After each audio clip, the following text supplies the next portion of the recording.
Hello friends, welcome to let's uncomplicate my self Gita. आज हम discuss करेंगे निगमन विधि और आगमन विधि।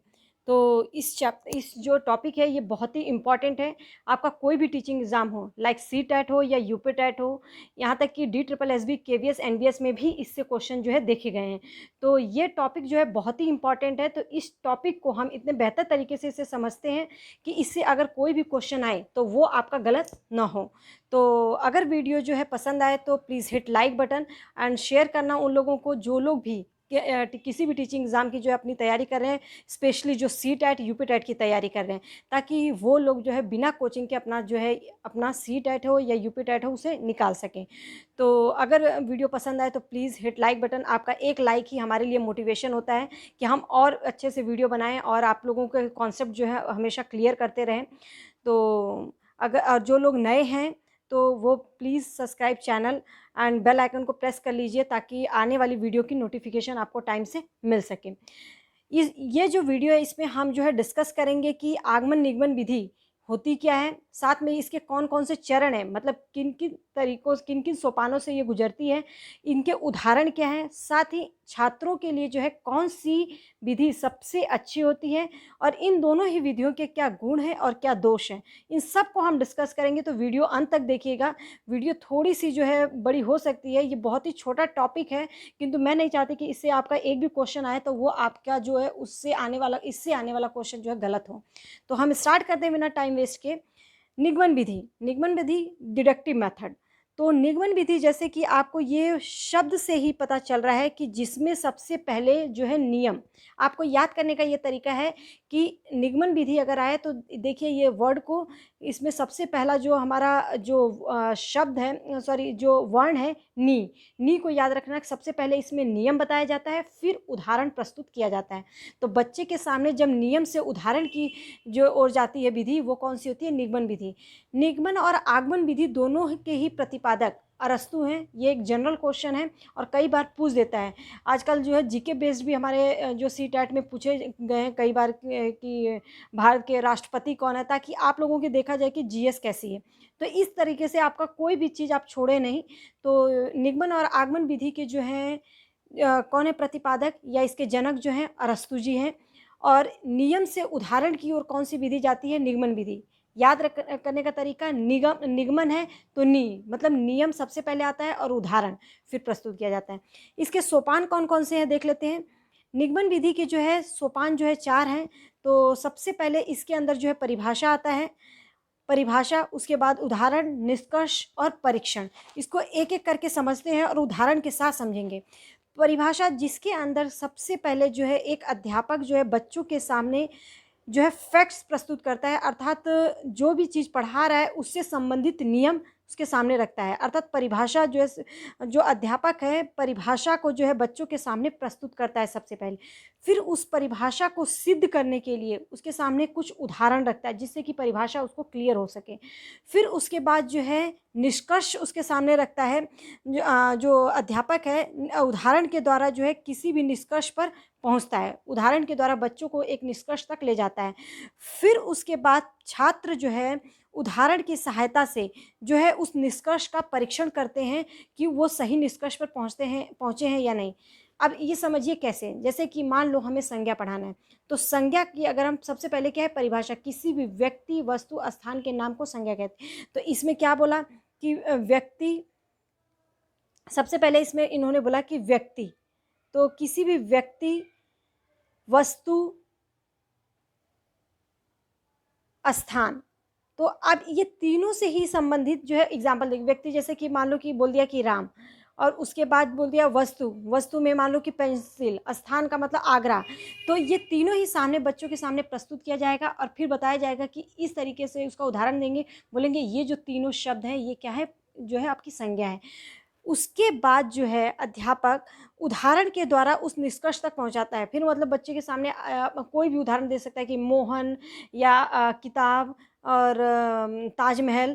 तो ये शब्द उसके सामने रखेगा तो उसको ये उदाहरण दिया, मैं उससे पूछूंगी कि उसके सामने जब उदाहरण रखने के बाद मैं पूछूंगी कि ये क्या है, तो वो बताएगा कि अगर उसे समझ में आ गया होगा तो वो बताएगा कि ये संज्ञा है। इसी प्रकार परीक्षण, जो छात्र जो है उदाहरण की सहायता से निष्कर्ष का परीक्षण करेगा, मतलब उसे जो उदाहरण प्रस्तुत किया गया है, इस तरह से कोई सा भी उदाहरण ले लेगा और वो समझेगा कि वो उसका निष्कर्ष सही निकल रहा है या नहीं, मतलब वो जो पढ़ा उसने उदाहरण लिया है वो अपने निष्कर्ष तक पहुंचा है या नहीं। तो इस तरीके से वो जो है अपना परीक्षण करता है। होप सो आपको ये क्लियर होगा। अब और अच्छे से क्लियर हो जाएगा, और ये बहुत ही इंपॉर्टेंट है, इससे ही रिलेटेड क्वेश्चन बनते हैं। निगमन विधि के सूत्र, सबसे पहले निगमन विधि का सूत्र सामान्य से विशिष्ट की ओर। इसमें जो है सामान्य, सबसे पहले बच्चे को सामान्य जानकारी दी जाती है, मतलब जो भी चीज़ पढ़ाया जा रहा है उससे रिलेटेड जो है उसे फैक्ट्स उसके सामने रखा जाता है। फिर उससे जो है स्पष्ट करने के लिए, उसे समझाने के लिए जो उसे एक विशेष प्रकार का उदाहरण प्रस्तुत किया जाता है, इसलिए इसे बोला जाता है सामान्य से विशिष्ट की ओर। नियम से उदाहरण की ओर पहले ही क्लियर कर चुकी हूँ। सूक्ष्म से स्थूल की ओर, जो बच्चे को सूक्ष्म, मतलब जो उसे पता नहीं होता है, ज्ञात नहीं होता है, वहाँ से जो है उसे आगे ज्ञात की ओर ले जाया जाता है। सूक्ष्म से मतलब इसमें जो बच्चे को समझ, मतलब जो उसको पता नहीं होता है, उस वहाँ से उसे उस जानकारी तक ले जाई जाती है जो उसने कभी ना कभी सुनी हुई होती है, इसलिए इसे बोला जाता है सूक्ष्म से स्थूल की ओर। अज्ञात से ज्ञात की ओर, सूक्ष्म से स्थूल को जो है अमूर्त से मूर्त भी बोला जाता है। अमूर्त मतलब कि बच्चे को उसे ज्ञात नहीं है, वो उसके सामने प्रस्तुत नहीं है, फिर उसको सामने जो उसे पता होता है वहाँ तक ले जाते हैं, मूर्त तक। इसे अज्ञात से ज्ञात की ओर भी कहा जाता है, क्योंकि उसको जो भी नियम बताया जाएगा वो पहले नहीं जानता है, उसको जानने के बाद फिर उदाहरण से जो है वो रिलेट करता है। तो क्लियर हो गया होगा। आगे देखते हैं इसकी विशेषताएं क्या, इसके लाभ या हानियाँ। तो ये बहुत ही इम्पॉर्टेंट है कि इसके लाभ और ये किस तरह से, मतलब कि बच्चों के लिए सही है और कौन सी जो है विधि बच्चों के लिए सही नहीं है। तो सबसे पहले ये जो निगमन विधि है, जो डिडक्टिव मेथड है, इसकी जो है मेरिट्स क्या हैं, इसकी विशेषताएं। तो बच्चों के स्मृति का ये जो क्या करता है, विकास करता है। क्यों? क्योंकि इसके सामने नियम प्रस्तुत किया जाता है, फिर नियम के बाद जो है वो उदाहरण तक पहुंचने के लिए उसकी खोज करता है, उदाहरण की खोज करता है। और दूसरा जो है पाठ्यक्रम समय पर पूरा होता है। क्यों इसमें पाठ्यक्रम समय पर क्यों पूरा होता है? समय, अगर अध्यापक के पास समय कम है तो ये जो है शिक्षक केंद्रित होता है, क्योंकि इसमें जो है शिक्षक जो है नियम बताता है, वही उदाहरण देता है, तो इस तरीके से जो है वो समय पर अपना पाठ्यक्रम पूरा करवा सकता है। तो ये इसलिए इसे बोला जाता है ये शिक्षक केंद्रित। आपसे ये भी पूछा जा सकता है कि आगमन और निगमन विधि में कौन सी विधि जो है शिक्षक केंद्रित है। तो ये शिक्षक केंद्रित इसलिए बोला गया क्योंकि इसमें जो है अध्यापक ही नियम बताता है, वही उदाहरण प्रस्तुत करता है, किंतु बच्चों की स्मृति का विकास होता है, क्योंकि वो उदाहरण से जो है निष्कर्ष तक किस तरीके से पहुंचते हैं, अपना परीक्षण करते हैं, इसलिए इसकी स्मृति का जो है इसमें विकास बोला गया। ये जो है अधिक आयु के जो बालक हैं उनके लिए ये सही है, उनको समझ में अच्छे से आता है। नवीन समस्याओं का इसमें समाधान होता है, क्योंकि इसमें नवीन समस्याएं, मतलब कि जो नवीन चीज़ होगी तो उसमें सबसे पहले जो है उसे फैक्ट्स बताए जाएंगे, फिर उसके बाद उदाहरण बताया जाएगा, तो इस तरीके से जो है ये उन बच्चों के लिए सही होता है। और इस विधि में जो है साधारण नियमों की खोज में जो है समय नष्ट नहीं होता, क्योंकि अध्यापक ही बता रहा होता है कि क्या नियम है। नियम विधि का प्रयोग जो है अधिक आयु के बालकों के लिए ही किया जाता है, और ये जो छोटे बालक हैं उनके लिए सबसे पहले उदाहरण बताया जाता है, फिर नियम तक ले जाते हैं। लेकिन जो ये बड़े बच्चे होते हैं उनके लिए जो है सबसे पहले जो क्या नियम बताया जाता है, फिर उदाहरण प्रस्तुत किया जाता है। तो ये बड़े बच्चों के लिए निगमन विधि किनके लिए है? बड़े बच्चों के लिए है, छोटी क्लास में, प्राइमरी सेक्शन के लिए नहीं है ये। होप सो क्लियर हो गया होगा। आगे देखते हैं इसके अवगुण क्या हैं। तो इसके अवगुण क्या है, जो निगमन विधि है इसके दोष क्या हैं? तो ये रटने की आदत का निर्माण करता है, क्योंकि इसमें अध्यापक ही नियम बता रहा है, वही उदाहरण दे रहा है, तो इसमें जो है एक बच्चे को वही सब चीज़ें जो है वो रिपीट करने की आदत बन जाती है। वैज्ञानिक दृष्टि का अभाव, ये जो है अमनोवैज्ञानिक विधि है एक तरह से, और इसमें जो है ये वैज्ञानिक दृष्टि का अभाव पाया जाता है। तर्क, विचार, जिज्ञासा, अगर हम बात करें तर्क, विचार, जिज्ञासा और शक्ति का बौद्धिक विकास, इन सब की कमी पाई जाती है, क्योंकि अध्यापक के द्वारा ही सब कुछ बताया जाता है। बच्चा इसमें छात्र केंद्रित नहीं होता है, इसलिए बच्चा कुछ सोचता समझता नहीं है। और इसमें जो है इस विधि में आत्मविश्वास की भी कमी रहती है। क्यों? क्योंकि बालक जो है इसमें पैसिव हो जाता है, एक्टिव जो है अध्यापक होता है। तो आपको क्लियर हो गया होगा। अगर इसमें फिर भी कोई अगर प्रॉब्लम है तो आप कमेंट सेक्शन में पूछ सकते हैं, और जितने भी क्वेश्चंस इससे बनते हैं मैं साथ में ही उन सबको इसमें कवर किया है मैंने। आगे देखते हैं आगमन विधि। जो आगमन विधि है, इंडक्टिव मेथड, आगमन विधि द्वारा जो है बालकों को नवीन ज्ञान खोजने का प्रशिक्षण मिलता है।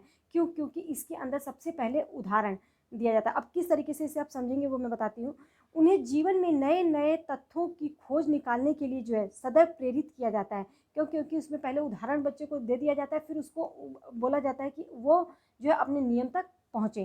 तो इसलिए जो है आगमन विधि जो है क्या बोला जाता है, बालकों को नवीन ज्ञान खोज करने का जो है इसमें बालकों को प्रशिक्षण मिलता है और जीवन में नए तथ्यों की खोज निकालने के लिए वो सदैव क्या रहते हैं, प्रेरित रहते हैं। अब इस विधि को जो है हमने पहले देखा था, निगमन विधि जो है नियम से उदाहरण की ओर, और इस विधि में जो क्या है कि सबसे पहले बच्चे को जो है उदाहरण दिया जाता है और फिर नियम। अब इसे कैसे आपको समझ में आएगा कि उदाहरण, जैसे आगमन आ मतलब सबसे पहले हम कहीं और से जो है उदाहरण लेते हैं, आगमन आ मतलब हमारा उदाहरण अलग होगा, तो उदाहरण सबसे पहले आता है, फिर उसके बाद नियम। तो उदाहरण से नियम कौन सी विधि जाती है, वो हमारी कौन सी है, आगमन विधि। इसमें जो है इसके सोपान कौन कौन से हैं ये समझ लीजिए।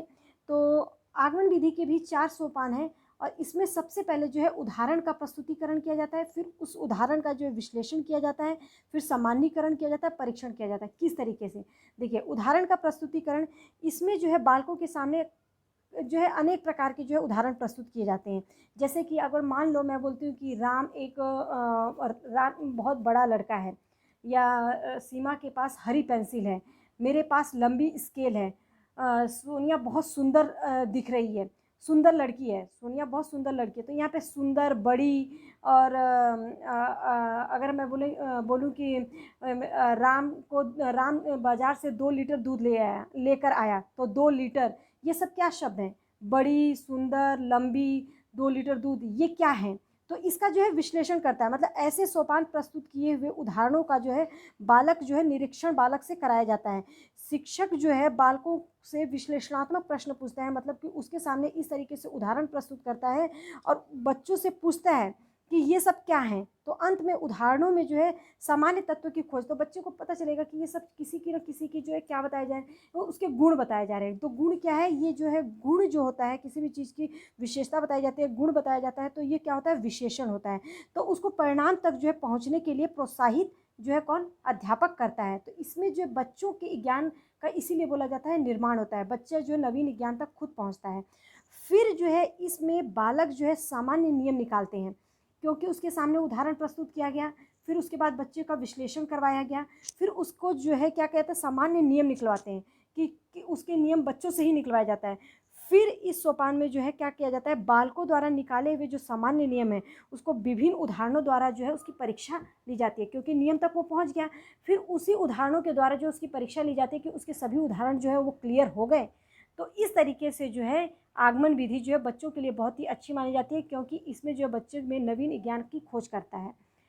आगमन विधि के गुण क्या है, इसके जो लाभ, हम इसके भी सूत्र देखेंगे। इसमें जो है स्वयं नियम की खोज करता है, तो स्वयं नियम की खोज करने वाली विधि कौन सी है, वो है आगमन विधि। और ये प्रारंभिक कक्षाओं के लिए जो है बहुत ही अच्छी विधि मानी जाती है। इसमें बच्चे में आत्मविश्वास आता है, छात्र करके सीखता है और खोज को बढ़ावा मिलता है, विषय जो है बहुत ही रुचिकर हो जाता है और तर्क शक्ति का भी जो है ये क्या होता है, विकास होता है, क्योंकि बच्चे पर आधारित है। कौन सी विधि जो है छात्र केंद्रित है, आगमन विधि। शिक्षक केंद्रित जो है निगमन विधि। जिसमें नियम बताया जाए, मतलब अध्यापक बता रहे हैं इसलिए वो जो है शिक्षक केंद्रित हो जाएगा। आगमन विधि बाहर से हम उदाहरण ले रहे हैं, बच्चे के सामने उदाहरण सबसे पहले प्रस्तुत कर रहे हैं, फिर उसको नियम तक पहुंचा रहे हैं, तो ये जो है छात्र केंद्रित। आगे देखते हैं आगमन विधि के सूत्र। आगमन विधि के सूत्र में जैसे कि सबसे पहले इसमें विशिष्ट से सामान्य की ओर, क्यों इसे बोला जाता है, सबसे पहले एक विशेष प्रकार का जो उदाहरण होगा हमेशा जो है विशिष्ट होता है, विशेष होता है। तो विशिष्ट पहले उदाहरण प्रस्तुत किया जाता है, फिर सामान्य नियम की ओर बढ़ते हैं। ज्ञात, जो बच्चे को ज्ञात है पहले वो बताया जाता है, फिर अज्ञात की ओर जाते हैं, फिर नियम बताते हैं।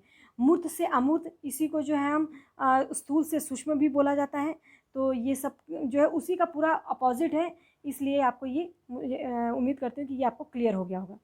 आगे देखते हैं आगमन विधि की कमियां क्या हैं। इसमें जो है ज्ञान अर्जन की प्रक्रिया थोड़ी धीमी होती है, क्योंकि बालक से उम्मीद की जाती है कि बच्चा खोजे, उदाहरण प्रस्तुत कर दिया जाता है, वो अपने नियम तक पहुंचे, तो थोड़ा सा ये स्लो होता है, ये प्रक्रिया जो है धीमी होती है। छोटे कक्षाओं के लिए उपयोगी, ये छोटे कक्षाओं के लिए ही उपयोगी, ये नहीं होगा, ये छोटे कक्षाओं के लिए ही है। सभी विषय ऐसे पढ़ाया, इससे जो है सभी विषय जो है नहीं पढ़ाया जा सकता। छोटे कक्षाओं में के लिए सही है, लेकिन बड़े कक्षाओं में जो सभी विषय जो है इस तरीके से हम पढ़ाएंगे तो हमारा सिलेबस कंप्लीट नहीं होगा। तो इस तरीके से उम्मीद करती हूँ कि आपको ये पूरा क्लियर हो गया होगा। और अगर कहीं भी और एक चीज़, आगमन विधि में जो है ज्ञान प्राप्त करते हुए बालक को जो है सीखने के प्रत्येक स्तर को पार करना पड़ता है, इसलिए ये शिक्षण को जो है बहुत प्रभावशाली बनाता है। ये क्वेश्चन पूछा गया इसलिए मेरे को याद आ गया मुझे। तो होप सो आपको क्लियर हो गया होगा। अगर कुछ भी नहीं समझ में आया तो कमेंट सेक्शन में आप पूछ सकते हैं।